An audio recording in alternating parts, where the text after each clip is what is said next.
13h-15h, Europe 1 Info. Europe 1 Info avec Clélie Mathias sur Europe 1 et aujourd'hui Clélie, vos deux chroniqueurs, le journaliste Yvan Rioufol et le chroniqueur politique Jean-Claude Dacier. On revient sur cette vidéo qui a circulé tout le week-end. On l'on voit donc Patrick Cohen et Thomas Legrand, deux journalistes du service de l'audiovisuel public, qui sont en train de discuter avec deux dirigeants du Parti socialiste et qui sont un petit peu accusés d'impartialité. Je vous propose, avant d'en parler, de réécouter l'extrait qui fait polémique. Alors, on l'entend, effectivement, c'est mal, c'est dans un café, mais ce qu'il dit, c'est Rachida Dati, on s'en occupe, Patrick Cohen et moi, c'est Thomas Legrand qui parle. Voilà, effectivement, c'était assez court et assez flou, comme à chaque fois qu'une vidéo est prise. S'il y a que ça dans le dossier, c'est pas terrible.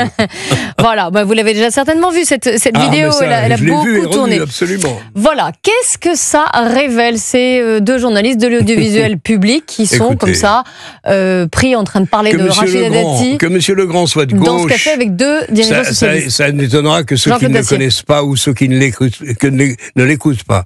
Que M. Cohen soit lui aussi, appartienne lui aussi à la grande famille de gauche, ça ne choquera que ceux qui ne le connaissent pas. Mais ça n'a pas d'importance, ils pensent ce qu'ils veulent, comme ici on pense ce que l'on veut. Le problème n'est pas là, du tout. Il est où alors le problème? C'est que, il travaille dans une boîte qui s'appelle l'ORTF, ou qui s'appelait l'ORTF, on ne sait plus très bien comment ça s'appelle aujourd'hui. Vous savez, j'ai bien connu, j'y ai travaillé. Donc, pendant 1 an et demi, j'y ai travaillé. Et c'est en principe une société qui est faite pour dire les faits, être le plus près possible des faits et éviter d'être une donc école ils sont à Radio France du et France journalisme de gauche comme on est à Radio France, comme on est ailleurs d'ailleurs, dans certains organes de presse, mais c'est pas le problème. Là, c'est nous qui payons. Il y a un monstre qui est au service d'une idéologie qui est l'idéologie de gauche, pourquoi pas? Sauf que c'est pas avec notre argent que ça fonctionne, c'est avec nos impôts en permanence, et il y a aucune raison que les choses se passent comme ça. Donc, je vais vous dire, il y a une chose à faire, mais c'est pas dans le domaine de l'urgence. Il y a une chose à faire, c'est de privatiser la moitié déjà de ce monstre qu'est l'audiovisuel public.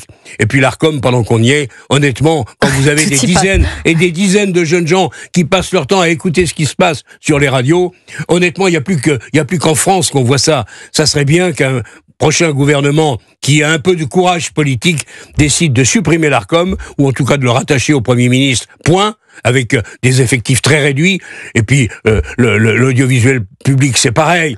Enfin, la moitié serait largement suffisant, ce serait à mon avis déjà de trop, mais je veux bien accepter qu'il y ait, pourquoi pas, une chaîne ou deux de gauche, clairement de gauche. Pourquoi pas? On est à droite ici, on est à droite à gauche, c'est pas le problème. Le problème, encore une fois, que on exige la neutralité, alors que l'audiovisuel public est une société qui ne fonctionne qu'avec l'argent public. Ce n'est absolument pas normal. Alors, Yvan Rioufol, vous avez vu qu'après cette vidéo diffusée par le journal L'Incorrect, Thomas Legrand a été suspendu, pas Patrick Cohen. Vous le regrettez ? Non, moi je ne suis pas là pour faire la police. Je laisse ça précisément à tous ces journalistes progressistes qui font des listes, qui donnent des leçons à tout le monde. Moi, ce que j'observe, d'ailleurs, ce n'est pas une révélation, c'est simplement une confirmation, c'est qu'il y a effectivement au cœur de l'audiovisuel public une caste progressiste qui a monopolisé l'ensemble des pouvoirs. Mais ce monopole du progressisme dans l'ensemble des pouvoirs ne s'arrête pas simplement à ce que vous avez appelé l'ORTF, c'est-à-dire France Télévisions.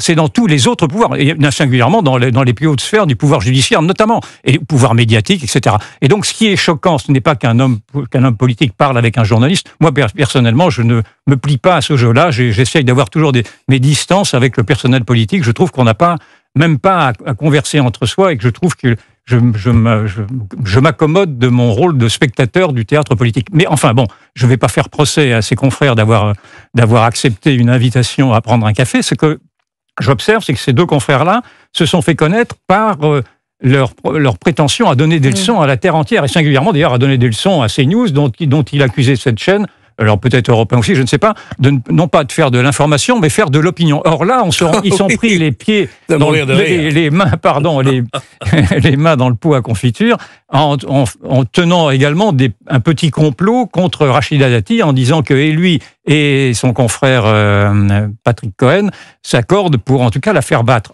Naturellement, c'est une grande maladresse, mais cela montre simplement qu'il y a une sorte de grande insincérité dans ce camp du bien pseudo-moral qui, en fait, pêche par défaut de moralité. Et écoutez Thierry Breton, l'ancien commissaire européen au marché intérieur, il a critiqué leurs propos. Il était l'invité hier du grand rendez-vous CNews, Europe 1, Les Échos.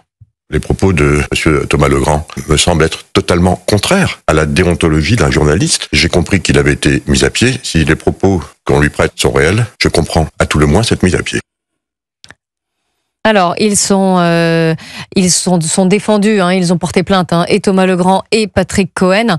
Mais le problème, finalement, de cette défense, c'est que, malgré tout, il reste des membres du service public, et c'est ça, à la limite, qu'on leur reproche. Non, moi, je ne vais pas tomber dans la chasse aux sorcières, c'est précisément ce que je déteste. Non, et je laisse ça à nos confrères progressistes, nos confrères de gauche, qui se délectent là-dedans. Simplement, quand je vois qu'ils vont porter plainte, je me dis qu'il y a quand même 2 poids 2 mesures, parce que précisément, moi, je n'aime pas, en effet, les propos volés, on pourrait s'accorder là-dessus. Mais simplement, j'observe que cette méthode dite d'investigation de la caméra cachée, du propos volé, c'est une méthode qui a d'abord été appliquée, et très prioritairement, par la presse de gauche. Ah, mais écoutez Patrick Cohen sur les vidéos prises à la dérobée, justement, il les soutenait plutôt. Écoutez-le. Convoqué par les notamment de Sarko, ou Depardieu qui disait des propos salaces devant en Corée du Nord. La loi dit qu'on ne doit pas enregistrer les gens à leur insu, mais il y a une démarche journalistique, moi, qui me semble tout à fait légitime, et le résultat est très intéressant. Alors Jean-Claude Dacier, vous avez vu? Non, il défend plutôt ces images prises à l'insu de certaines personnes. Ils justifient ce dont ils ont été, entre guillemets, victimes l'autre jour. Bon, tout ça montre à quel point la duplicité de ces 2 jeunes gens était très grande et très large. Là, ils sont pris la main dans le sac. Bon, encore une fois, je leur reproche pas. Je suis comme toi. Je leur reproche pas d'être de gauche. Je leur reproche pas. Il n'y a pas de chasse aux sorcières. Je dis simplement qu'ils travaillent dans une espèce d'organisme où on ne fabrique que des idées et que des concepts de gauche. On en voit les résultats d'ailleurs au bout d'un certain nombre d'années. Mais honnêtement, c'est nous qui payons. On n'a rien à faire que ces messieurs continuent d'exercer leur activité dans une société qui est uniquement payée par l'argent des contribuables français. Mais c'est pour ça que...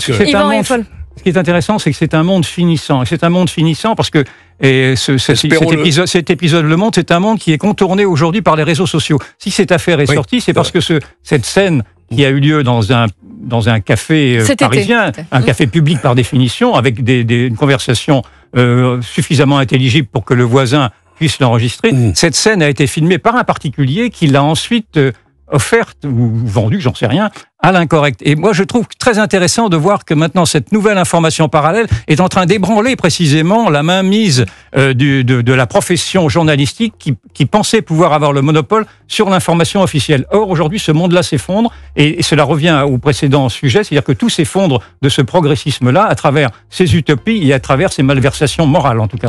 On continue notre débat sur Europe 1. On reprendra notre débat sur la situation politique du pays alors que l'avenir de François Bayrou se joue dans 1 heure maintenant à l'Assemblée nationale. Quelle stratégie pour les partis, les conséquences bien sûr pour les Français et la société.